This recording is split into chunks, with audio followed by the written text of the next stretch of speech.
कितनी बार? 7 बार विष्णु पुराण कहती है ऐसा कोई दिन नहीं होता जिस दिन दरवाजे पर 7 बार लक्ष्मी आकर खड़ी नहीं होती। कल एक कथा कही थी आपको कि प्रत्येक मनुष्य के भाग्य में सुख लिखा है, केवल मंथन करना। भविष्य पुराण कहती है 7 बार लक्ष्मी प्रत्येक मनुष्य के दरवाजे पर जाकर खड़ी होती है, पर द्वार पर चप्पल पड़ी होने के कारणवश वो लौट कर चली जाती है। बहुत ध्यान दीजिएगा महाराज, थोड़ा सा आपको बुरा लगेगा, लग जाए, पर शिव पुराण है, जीवन संवार देगी तो अच्छी बात है,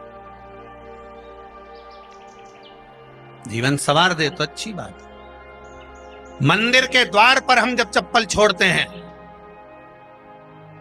जिस मंदिर की चौखट पर चप्पल छोड़ी है, आप जितनी देर आराधना में लगे रहते हैं उतनी देर तक आपकी चप्पल पर जितने लोग लांग कर जाते हैं, जितने लोग लांग कर प्रवेश करते हैं, उसका भी दुख आपके भाग्य में आता चले जाता है। ध्यान दीजिएगा जब चप्पल का भविष्य पुराण में पढ़िएगा कभी कि पादुका का महत्व क्या है, पादुका किस ओर उतारना चाहिए, पादुका को कहाँ रखना चाहिए, किस जगह पर बुआरी झाड़ू को रखना चाहिए, किस जगह पर चलनी को रखना चाहिए, सुई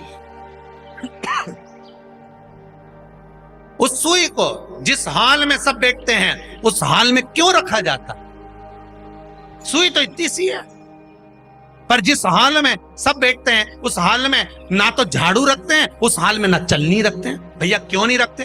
कारण क्या है कि जिस हाल में सब बैठकर बात करें, आवक जावक की बात हो, व्यापार की बात हो, लक्ष्मी की बात हो, प्रेम स्नेह की बात हो, आपस में बैठकर सब चर्चा कर रहे हो, अगर वहां छलनी होगी, झाड़ू होगी तो बैठे बैठे बात करने में विवाद चालू हो जाएगा। 15-20 मिनट तुमने बहुत प्रेम की बात करी, अच्छे से बात करी, पति पत्नी बहुत प्रेम की बात कर रहे थे, मालूम पड़े बात करते करते से कब झगड़ा उत्पन्न हो जाए तो समझ में नहीं आया। हमारी बहू को क्या हो जाता है, बैठे बैठे बात करते करते झगड़ा कर देती है, जरा सी बात में झगड़ा चालू हो जाता है। कारण क्या है? जिस हाल में तुम बैठ रहे हो, जिस कमरे में तुम बैठ रहे हो, जिस हाल के अंदर सब बैठकर चर्चा करते, बात करते, चित्त करते, आपस में बैठकर सब लोग एक दूसरे के बातचीत करने बैठे हैं, आय व्यय देखने बैठे हैं, दुकान व्यापार की बात करने बैठे हैं, उस जगह पर भी झगड़े का क्रम कहां से आ गया? एक ना एक का मुंह क्यों फूल गया? कारण क्या था? कोई बात टेंशन क्यों आ रहा है? मतलब उस हाल में या तो चलनी रखी है या झाड़ू रखी है, भले तुमने सोफे के नीचे फंसा दियो, भले तुमने पीछे फंसा दियो, पर पड़ी जरूर है, रखी जरूर है,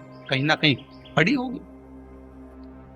क्यों कहते हैं कि जिस हाल में आप बैठ रहे हो, जहां पर आप संपदा की बात कर रहे हो, दौलत की बात कर रहे हो, व्यापार की बात कर रहे हो, व्यवसाय की बात कर रहे हो, उस हाल में अगर कहीं कैलेंडर टंगा हो, कोई सामान ऐसा रखा हो, कोई पर्दा ऐसा लगा हो, कोई चीज ऐसी लगी हो, तो उसमें एक